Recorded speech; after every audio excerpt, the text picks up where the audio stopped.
Welcome, Walnut. I'm Lara, but you can call me Laz, your host for Walnut Wednesday. This is your reminder to be brave, be yourself, and know that you can make the world a better place just by what you decide today. Here, I'm going to share my weekly walnuttings with you on a Wednesday. Hello, Walnut! It is me, Laz, here for another episode of Walnut Wednesday, and I'm here with my friend who I know in real life, a real life friend, Michaela. Oh my God. Hi. Oh my Hello. gosh. Welcome. Michaela, I'm going to let you introduce yourself. Please fire away. So hey girl, hey. It's so nice to be here. Thank you for having me on the show. My name is Michaela. I'm a coach. I have my own podcast. I'm a baby mama. And I'm just human as fuck. Pretty much. And when I say that, that encapsulates, like the lazy parts. Of course, if you jump on my Instagram, you will see me hanging out in my dressing gown a lot of the day. But when I say human as fuck, I also mean all those awesome, amazing, wise, deep, intuitive parts that we so often discredit ourselves for. So it really is my mission to remind people that we are actually amazing as we are. And when we embrace who we are and our whole self, we realize holy shit, I've actually been awesome all along. It's just that either I didn't realize it or the environment around me didn't appreciate just how amazing I was. So that's kind of it. It changes every day. I'm still a bit butthurt that I never got my letter to Hogwarts, which I seem to bring up any opportunity I can get. But, we're cracking forward. We're moving on. Look, there's still time. There's still time. It could happen. I know. I'm holding out that hope. I love how you just mentioned environment being key because, as you know as well, I'm on a little bit of a finding how I want to enjoy myself and like myself journey. And I'm so much better now. I'm so much happier with who I am these days. And I think it is really important, and it's a really tough, disgusting, not sexy journey to go on, but I feel better that I've done it now.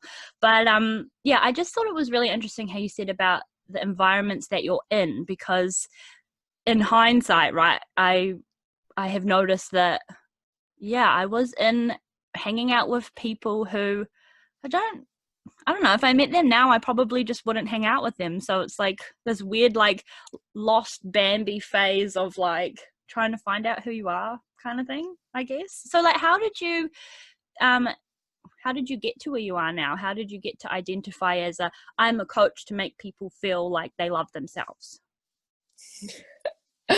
Oh, me, oh my. I wish I had have seen it coming. My mind would have loved a 10-step plan. Yeah.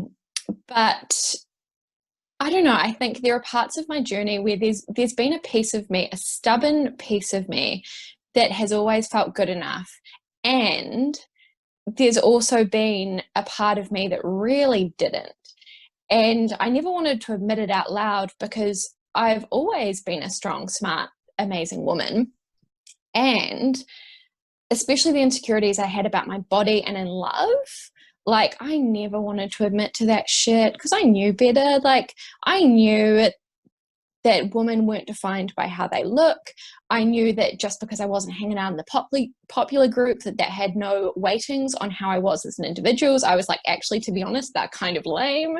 There was that part of me that really did feel empowered, and that almost made it harder, the fact that I had these insecurities, because on the one hand, I knew better. And on the other hand, all these things that I would tell my friends about how they're good enough and how they were good enough to get that guy, they didn't need to lose weight to get that guy.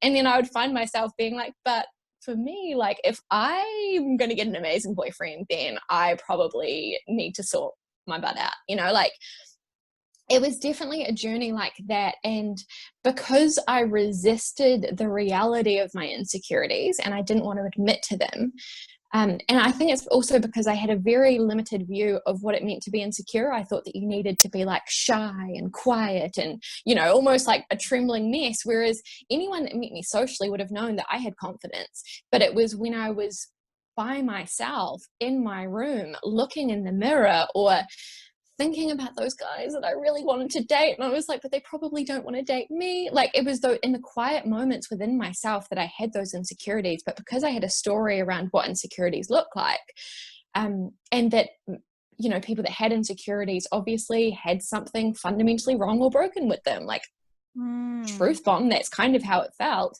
When in actuality, I know now that those insecure feelings are a response to the thoughts that we're thinking. Like, the reason why I had insecure thoughts about my body wasn't because there was anything wrong with my body. It's because of the stories I was telling myself, the media I was consuming, the conversations I was having with my girlfriends, where it's like, we all wanted to have a skinny, amazing body. And anytime anyone would lose weight, we would bitch about them. And we would say, like, you know, and we would say, I know. And we would say, like, they must have done something really drastic, like they must have an eating disorder and all these kinds of things. So on the one hand, you're telling yourself, I want that. And then on the other hand, you're saying that in order to get that, you need to do despicable things, or you need to become someone that other people are going to judge. So you can't really win in that context. And I got a few wins under my belt. I got love from a really, really beautiful person. I got a thigh gap, hey, and I was still stuck with the same insecure thoughts. I still had those thoughts about how when my partner was going out drinking, like, he might find someone skinnier and prettier than me and someone more interesting. And I still had those thoughts of like, yeah, well, you've got the thigh gap now, but, you know, you have to only eat salads in order to keep it. And, you know, I was still miserable. And I realized that, oh, like, the thoughts that we journey with are the thoughts that greet us when we get there, you know. So the inner peace is so important. And I've kind of come full circle where I realize that, yes, self-love is everything. And yes, if we can't love ourselves now, then that's not going to change just because we get the things we say we want. And at the same time, we can also have those things. You know, like at the moment with my postpartum body, to be honest, I'm proud of myself that 4 months postpartum, I was the same weight as I was pre-pregnancy. I put on over 25 kilos, and it's not because I needed that, but I think it's also okay to want those things, not because we have to have them in order to make us feel satisfied, but because we get to experience things. It's like if someone wants to go traveling, like if someone wants to go to all these different countries, they don't need to go traveling to prove that their life is awesome. Like, they don't need to put all these holiday pics on Instagram to be like, hey, I'm a successful person, love me, love me. However, if they really, really wanted to go traveling and they wanted to experience that, and they wanted to experience different cultures, and they wanted to have that freedom, and they wanted to have that flexibility, then we should also love ourselves enough to become resonant with those sorts of experiences we want to have. So say, for instance, with me, I wanted to be back in my skinny jeans post baby, knowing that I didn't need to feel good enough. Like, I took photos of my body throughout the process, and in each one of them, like, I'm smiling. I'm like, hey, look at me, I'm real cute. You know, like a few weeks postpartum with my belly all smushy, I had like a really long unexpected labor, and yeah, it wasn't necessarily the way I expected, but I realized, like, you know what, I can be a strong, independent woman, and I can be proud of the fact that because of the beliefs I installed, my body snapped right back to what it was. I still eat massive portions. I never restrict myself. I don't have judgment around food. I technically eat quote unquote worse foods than I did before.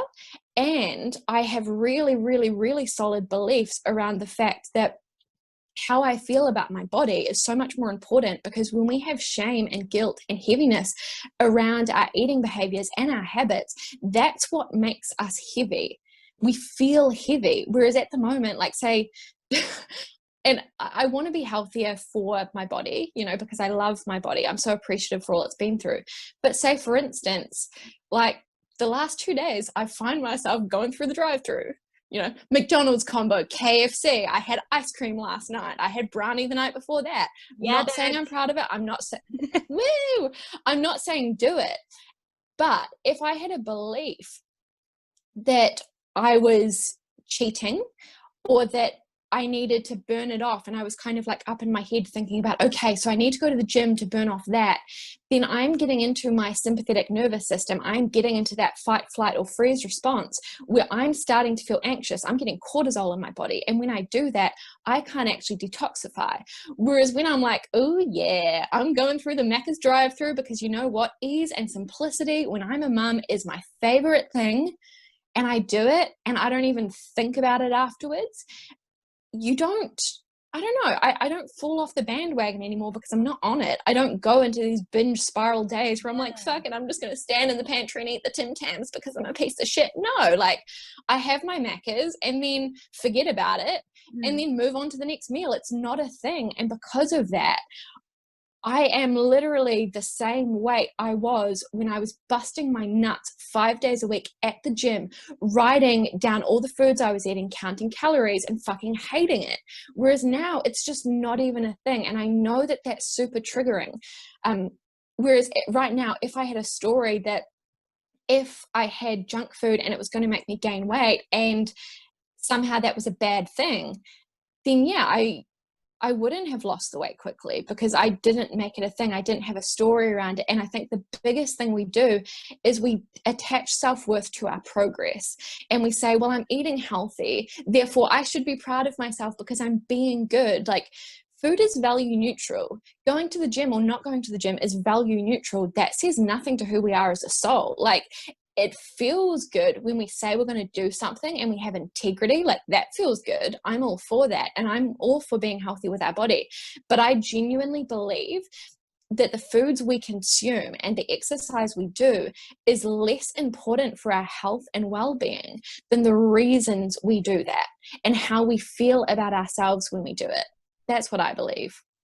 Yeah, I love that concept about not even being on a bandwagon either, because when you do put those like restrictions on, it makes it less enjoyable. Like, I love that. Like, going on the drive-through, I'm going to eat my McDonald's and it's gone. I've done the moment, I've done the thing. I wanted it, I desired it, I ate it, it's done. What's next, sort of thing. Rather than like, oh, and then feeling like a big butthole about yourself. I actually want to bring up and discuss with you something that came up for me literally yesterday, where so the day prior, I woke up and I felt like a butthole. I just felt like a piece of shit, and I felt fat and disgusting. You know, just one of those days. I have them often. Classic day being a girl. Yeah, I just woke up that way, and I was a little bit whingy and a little bit moody and all the things. And I was really conscious of feeling that way, and I managed to, like, you know, make my brain turn it around, and I ended up having a really good day. But then yesterday, I woke up on the opposite end, absolutely just full of myself, feeling like a tasty snack goddess, like, hey Laz, I'm okay with you, you're hot, you're pretty cool, I think you're kind of funny sometimes, you know.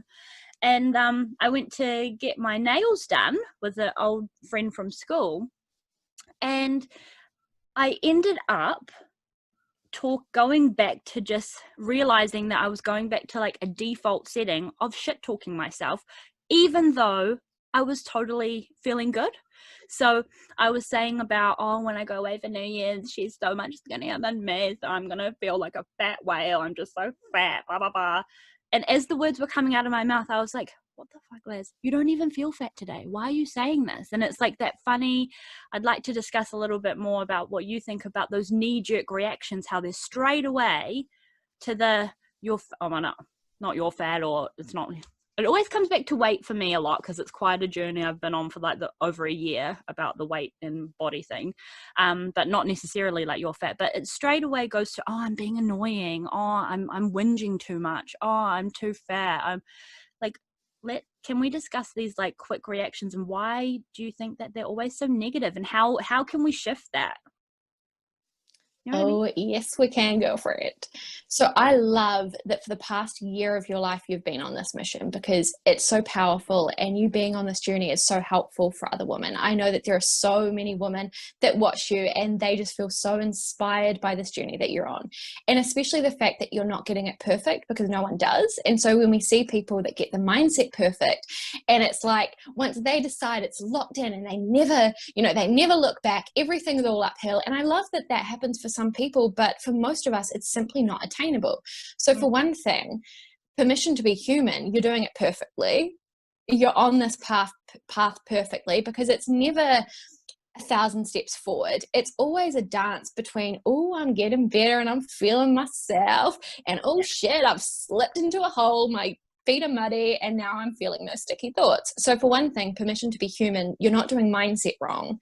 And you're not doing the self-love journey wrong, because it is a journey, and it would be fucking boring if it was all green lights all the way. Then you wouldn't be focused on what you'd be on to the next thing. But also as well, this, because it is a journey, it's so amazing when we dedicate a year to really consciously feeling better about ourselves. And then let's also put that year in perspective of how many years before that would you say that you were sort of beating yourself up or feeling inept? Well, okay, so in terms of like weight, it's always been like, that meme, I wish I was as skinny as the first time I thought I was fat. You know that one? Like, that was my life for ages. I'm now back at a size where it's the biggest I've ever been, verging on that kind of size again. I'm a fluctuator. I forgot the question. Me too. About. Oh, and not liking myself. I think I just kind of, not on a body kind of way, but on a just deeply personal way. I woke up, not one day woke up, but that I just had this over-consuming feeling maybe a year or two ago of like, I hate you. I just looked in the mirror and I was like, I hate your guts. You're embarrassing. Why do you do this? And I realized the other day, because I had a little noticing moment where I kind of slipped back and was doing it again. It was my comfort zone. It was like I was always known as like the party girl, the rowdy one who like always like is there to be a silly plonker and embarrass herself and la la la. And it never really aligned with me, but I was constantly just putting myself in those situations because I was uncomfortable. And I thought, like, I used to really, really resonate with like, oh, give me a couple wines and my peacock will come out. Like, no, I am really, really introverted. I don't do people. But that was the story I told myself, was like, oh, I'm so much fun, la la la. I mean, I am fun. I still am fun right now as I am as a little intro. But it was just a long period. I think it probably started from being very young. I'm a people pleaser as well. So that's got a lot to do with it. People pleaser, open emotional center, empath. I'm a little dovey, heart on my sleeve, want everyone to be okay before me. So just years and years of that. I don't even have a time frame. Yeah. And nor do you need one. And I love your radical honesty. You're so fucking powerful. And isn't it interesting that, when we start to hate who we are, it's because we realize that that's not who we are. And it's not even us that we're hating. It's that version of ourselves that's been compensating for years, that's been compensating for not feeling good enough. And so we create this version. And the reason why we hate it is because we don't resonate with it, because we know on the deepest level that's not who we are. And the only reason why we were being that way is out of compensation. But I will also say that there is also that version of you that is fun. And so while it's like, introverted, and I think it's just that we have these different modes, we have these different seasons. When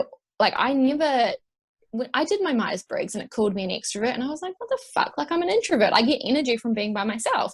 But then if you've met me, you'd be like, yeah, you're an extrovert, because I go into my hole, like I have time by myself. And then when I'm around people, I'm like a Labrador. I'm a cat by myself and a Labrador when I get around other people most of the time. But when it comes to our unconscious, for the first 7 years of our life, our heads are pretty much just open and we're consuming information from the world around us, and not all of it is conscious, not all of it's verbal. A lot of the stuff that we pick up on, you know, how our mum feels about herself and her beauty, those sorts of things that we aren't even spoken about, but these things that we consume. And when we're around the age of 7, we have our fully formed unconscious that essentially says, this is who I am, this is how the world works, and this is who I am in the world.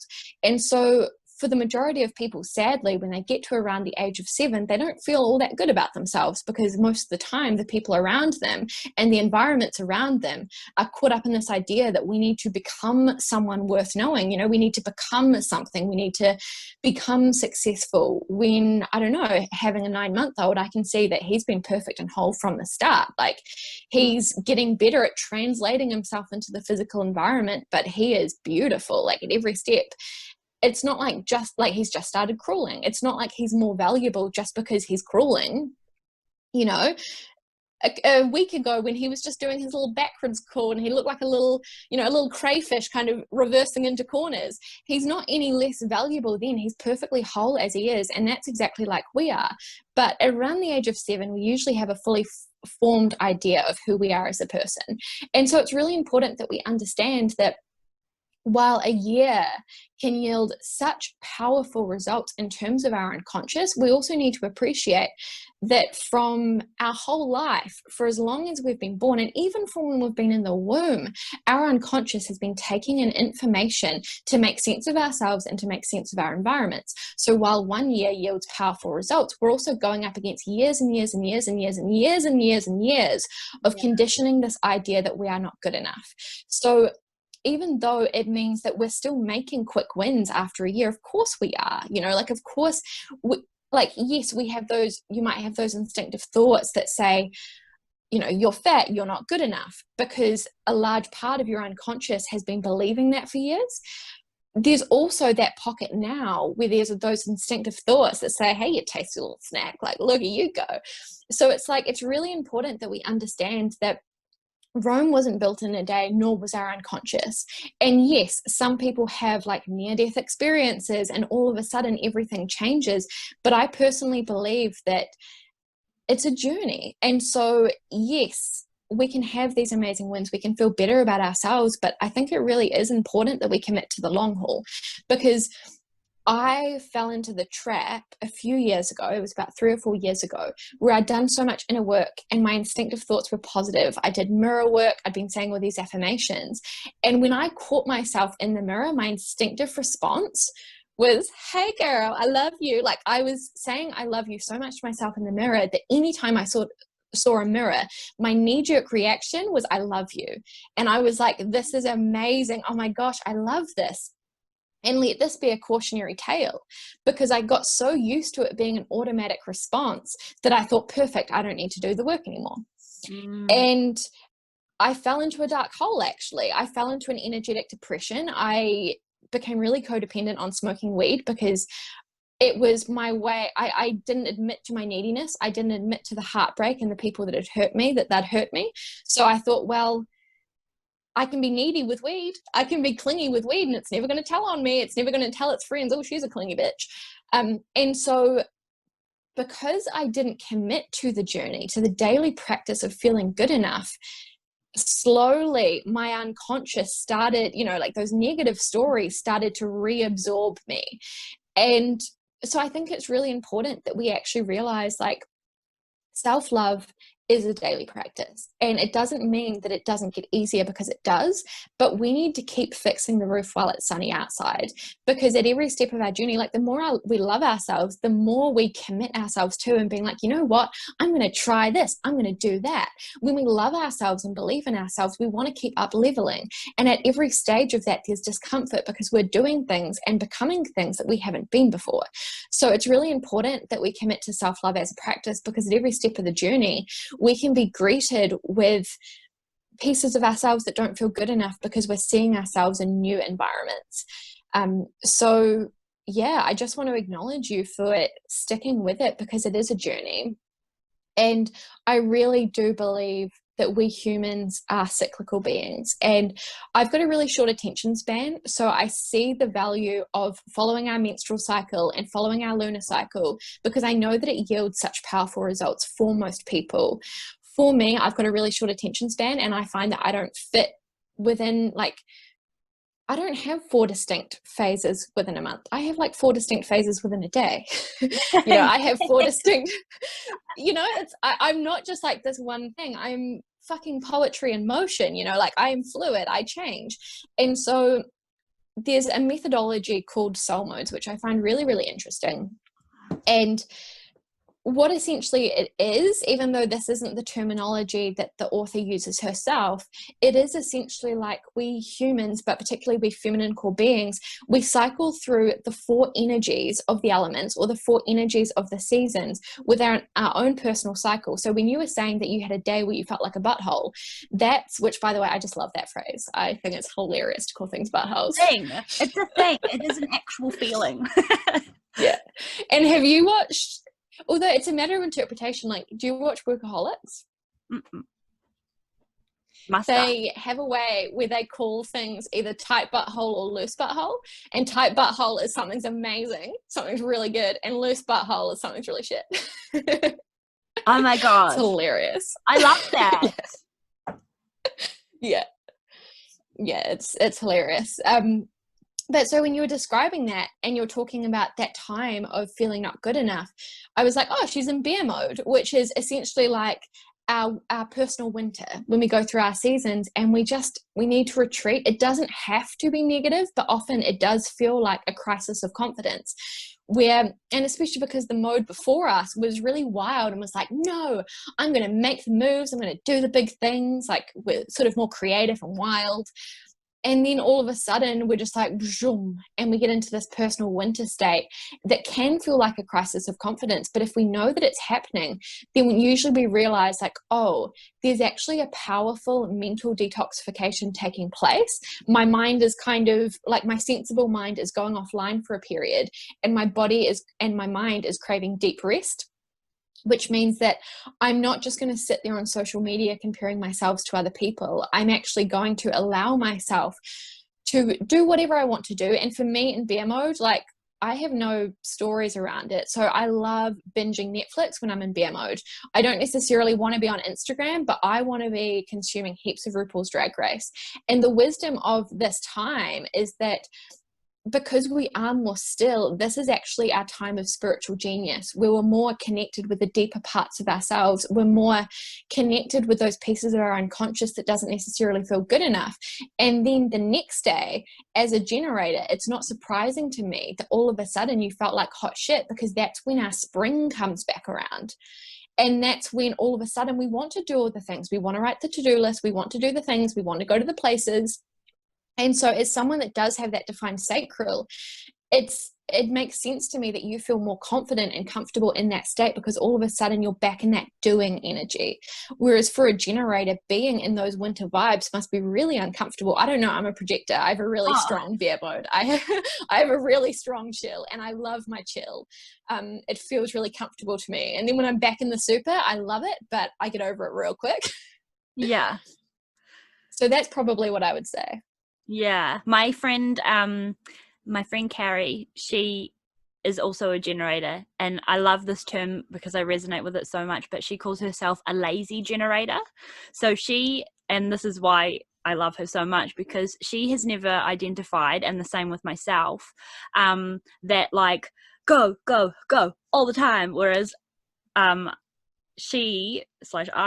like to literally do nothing and do a Netflix day and have a little bear mode. So I'm like a bear mode lazy generator at the same time, but I do love the doing as well. But I don't really identify with like the let's go all the time. Like I like to just let myself do the thing.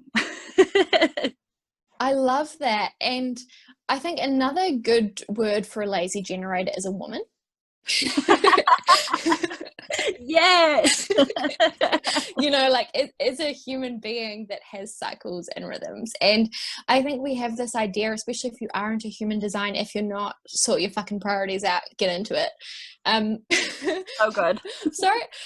I want, like, classic woman, I want to apologize for dropping so many F-bombs, and then the soul of me is just like, don't, this is how you want to express yourself. And anyone that knows me knows that I do like F-bombs because they pierce people's consciousness and makes people uncomfortable, and I love making people uncomfortable. Go for But it. just There you go, for the baby. fun of it. For the fun of it. And yeah, we have these ideas that generators are always going, but actually consistent energy doesn't look like consistently showing up and being in the world. Say, for instance, my mum's a generator and she's now retired, so left to her own devices. She doesn't want to be up before 11 o'clock. She doesn't. But when she has that energy, when she has that drive, if she tries to make herself go to bed before she's ready, she is going to be staring at the ceiling for hours. And so it's more like having those divine bursts where it's like, if you want to be up till 2 a.m. and yeah, you might be watching Netflix, but go for it. It's like allowing yourself to run with your energy. And obviously that's what all of us need to do. As a projector, I need to run with my energy because I can have moments where I've got so much energy, but I also need to, like, I need to sort of ground myself after those periods because I know that it's not going to last forever. And also because we're also nuanced, for instance, for you having an open emotional center, if I had an open emotional center, regardless of the sacral energy I have, there would be times when I would need to hibernate because I would need to be away from other people's energies and other people's emotions. It's really important because then otherwise you're just going to get frustrated and you're going to get into that fix-it mode, which a lot of beautiful open emotional center people do because they are so empathic. But one thing I like to do, once again, to kind of challenge people is also to challenge people to understand where we're actually trying to help or where you're trying to change people's emotional states to make yourself feel better. You know, because like knowing that you're going to feel it, it's really like generators, or sorry, not generators, but people with open emotional centers often do resonate with that people pleaser title. And it's really important we understand that, yes, it's so beautiful and it's so loving, but then also part of the reason why they want to do that is to make themselves feel better. So when we get caught in that trap of being like, it's like just being clear of our intentions, like, why am I trying to help that person? Is it to help them? Is it to help me? And we deserve to be helped. We deserve to have our cup filled first. So it's kind of like, do I really need to try and please this person? Or is what I really need to actually retreat, to actually go away, to have some time in nature or watching Netflix? Because we're not responsible for making other people happy. And I think when we put that expectation on ourselves, especially when it comes to our friends and the people in our life, like, we are not their personal therapist. And I am talking about someone who gets it. I used to really, really get validation and self-worth from being the fix-it person. And so when I had my own personal problems, I imploded because I couldn't ask for help myself. I was so used to getting validation and having my ego stroked as the person that always had their shit together, that when I didn't have my shit together, I couldn't actually allow other people to see that because I got so much validation from being the person that had it all together. So when I didn't want to be seen. And it's a shame because, you know, as humans, most of us actually have so much support. We just don't ask. Yeah, I think that's a really good point, and that's where I think as Walnut Wednesday and with your brand as well, it's that trying to talk about this stuff more because that's what you've just said. That's exactly how we feel. We don't want to be a burden. We don't want to like potentially feel shame and be shunned from the tribe or get eaten by the saber-toothed tiger, you know. So I think it's really important, these messages, is to just talk. The more that we talk about that kind of stuff, about, oh, I felt like a butthole today and then today I feel like a tasty snack, the more that we do this as friends, as women, as people, as a collective, the more normal it's going to become. And then hopefully there will be less and less people feeling like little peanuts who don't like themselves anymore. So I think that's beautiful. Yeah. Totally. And I think that when we are being little peanuts and we let ourselves be little peanuts and we love ourselves as little peanuts, we can't not be walnuts, because I just find for me that actually don't know, like in my own sadomasochistic way, I've kind of always loved a little bit of a pity party. Like I They're found important to that have. You they're need so to, important to have. yeah. I And I was listening. those often, but I enjoy them too. Oh, Like sometimes when I yeah. I call it waking up wrong. I mean, it's not that I enjoy it because I do feel like a butthole, and sometimes I can't even get out of bed, or like it's really hard to brush my teeth. But there is a small part of me that's like, I'm enjoying this, and I deserve this blob time. You know what I mean? Like, yeah, I hear what 100%. And there's like texture and grit and depth to it that I find really interesting. Like when I was driving to where I am now, I was listening to a nostalgia playlist that I've recently started, and there's heaps of emo music on there. And like there was a Yes. particular, yeah, I was listening to like Rise Against and Paramore and all this kind of stuff. And there was a particular song that came on from Paramore, who was my favorite band from when I was like 16 to 17. I liked them before they were mainstream because I'm so cool like that. That was And there was yeah, so good. And there was a particular song I was listening to that really took me back to when I was 17 and had my heart ripped wide open, thrown on the ground, completely obliterated. And even in those times when I was so in the dense, sticky, icky emotions, there was a little piece of me that loved it because, oh God, did I feel so alive. You know, when you're in the throes of your emotion and you've got tears streaming down your face and you find yourself going for a drive and just parking somewhere randomly and just sobbing on the steering wheel, like, you know, you're alive. And even though it sucks and even though you yearn for things to be different, there's a part of you that craves that feeling because it's real. And so I think when we can embrace that as a beautiful part of the human experience, then even though it's so awesome when things are going really well and we're winning and everything's hashtag goals and it's summer and we're having a beer in the sun and it's awesome, and we post about it on Instagram, so it's extra awesome because everyone knows that we're being awesome. Like, it's also really beautiful when we can be in the moment because this is the only moment we have. So I think it's really important as well that we learn to be with all parts of ourselves because there's actually no part of our experience that's better than any other parts of our experience. It's just that there are certain experiences that our minds prefer more because they're easier for other people to understand. They put less pressure on other people. You know, it's like if we see a friend and they're happy, we're happy because we're like, yay, I don't need to do anything. You know? Yeah. Whereas for often with us, like when we see a friend that's upset, we're like, right, let's go into that mode, you know, like be fully present, let's do things, which is awesome because once again, strokes our egos, but it's okay to be where we are. And I think when we get caught up into the trap of thinking that times that are not now are going to be better, then we are forever seeking them. We are forever chasing something that is not now. And now is the only moment we have. And I know that it's incredibly woo-woo, but it's also incredibly practical. You know, we can't control the future, but we can be where we are now. And if we don't resist where we are now, then we're happy. It's only ever when we have resistance to our own experience and our own emotions that we feel ick, that we feel heavy. When we experience intense emotions and we are in the intense emotions and we don't have stories around how they're wrong or how we ought to be another way, then we are not struggling. We're in flow. Yes, I agree, and I love it. And I feel like we could talk for a very long time. But just before we kind of like wrap up a little bit, friend, if people are like loving this and they love the Fs, they love the fucks, and they love the vibe that you're putting out, where can people find you? They can jump on over to Instagram, so _Michaela Lloyd _. They could also jump on over to my Facebook page, Pays to Be You with Michaela Lloyd, or I've got a podcast, Pays to Be You. So yeah, those are basically the places. I have space at the moment for one-on-one clients. So if you want to get in on that sweet, sweet deal, I'm not sure when this is going to be released. I've got some exciting December deals happening, so people can find out about that.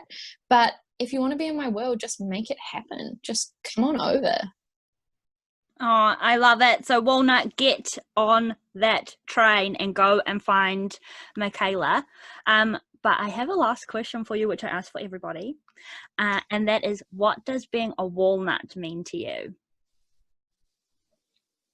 To me, being a walnut means being yourself, even when it's not easy, even when it makes you feel uncomfortable, and even when you're afraid that it's not good enough. That's delicious. I love that. Thank you so much. That's so beautiful.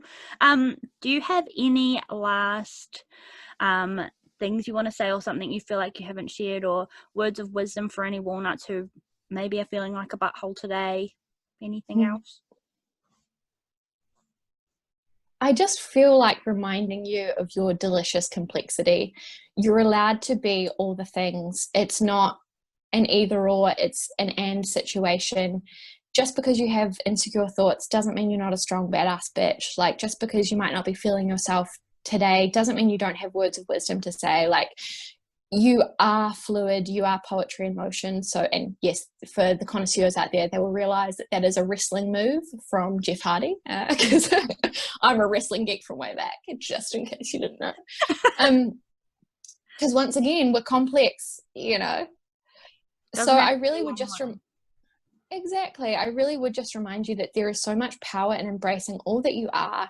I don't want vanilla 2D boring bitches in my world. No offense if that's your vibe, but I like whole people. I like raw people. I like people that wear their heart on their sleeves because they understand the power of it. So just please appreciate today that exactly where you are is good enough, and regardless of what's happening, nothing detracts from the fact that you're amazing, that you're exquisite, that you are a piece of nature, and nature doesn't make mistakes. I love that. I love that so much, friend. I'm so happy that you're here. Thank you so much, Michaela. Thank you for your time and all your words. I love how you talk. I love your articulation, and I love the choice of words that you have. I think you're wonderful. And Walnut, thank you for being here. Thank you for your time. And if you enjoyed this episode, let Michaela and I know what you enjoyed. Please share all the things. But yeah, again, Michaela, I'm just so grateful. Thank you so much for being here. This was, yeah, like I said, I feel like I could talk to you for a longer time than this. Thank you so much for having me. It's been everything. Yay. All right. I'll talk to you guys soon. Bye.